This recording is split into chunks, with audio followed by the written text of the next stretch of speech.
Hello, in this video today we will deal with water cycle and water conservation and management.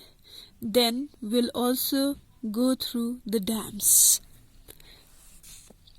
The water cycle describes how water evaporates from the surface of the earth, rises into the atmosphere, cools and condenses into rain or snow in clouds, and then again falls to the surface as precipitation, or we can call it rain.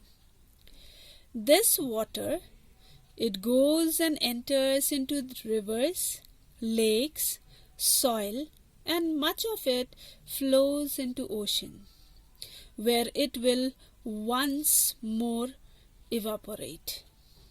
So the cycling of water in and out of the atmosphere is responsible for the weather patterns. We can see the seasons and all these because of the water cycle. Now, India receives 4% of the global precipitation. Next is water conservation and management. As we know that percentage of fresh water is less. Because of these, the people are facing the problem of water scarcity. Now we will see what is water shortage or water scarcity and why it happens. Water scarcity means when there is less availability of water, or we can also say less rainfall. Just look at this one. We can have a look that water shortage or water scarcity is due to non-availability of water, less rainfall, sometimes excessive of water, population growth, and its increasing demand. More water is consumed and used not only for domestic purpose but for even the agriculture, the industries. Sometimes the land is brought under cultivation to meet the growing demand for food, and consequently more water is required for irrigation. So what we do, we face the problem of this water shortage or water scarcity. From this water, or the word we can call it as water cycle, we also do the hydroelectric power, or we generate electricity from this water. Also much of the energy comes from hydroelectric power.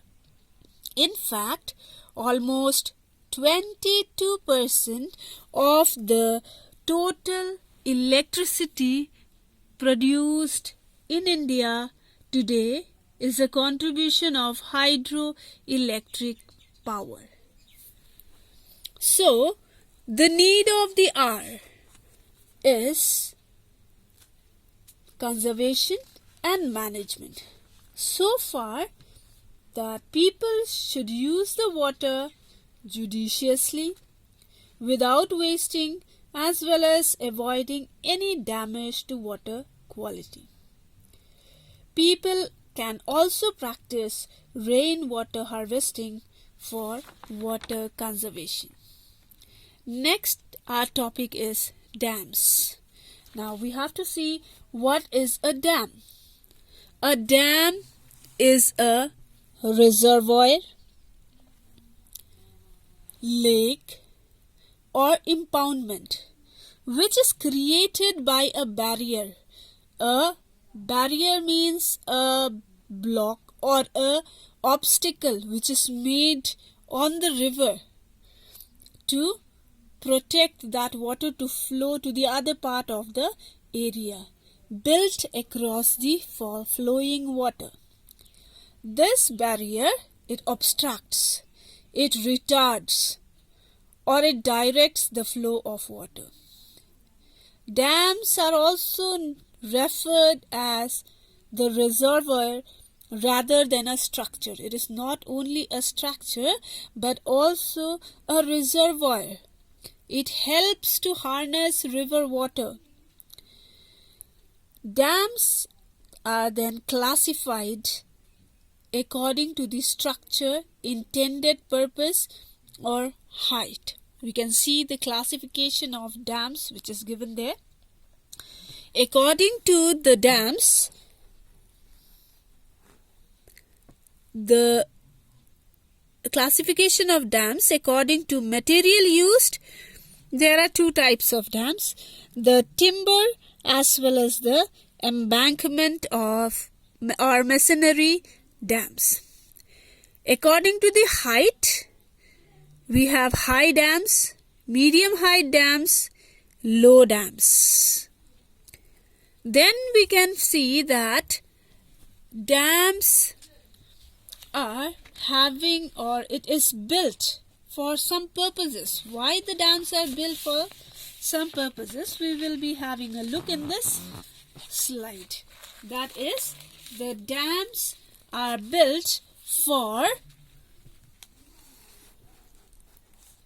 irrigation purpose, electricity generation, the water supply for domestic as well as for industrial uses, that is in the industries, as well as for the purpose of using at home. Then we have the flood control, the recreation, fish breeding, etc. So these are some of the last one, the soil conservation. These are some of the causes or the factors for which the dams are built. Dams are referred to as multi-purpose project. Jawaharlal Nehru called this multi-purpose river valley project as the temples of modern India.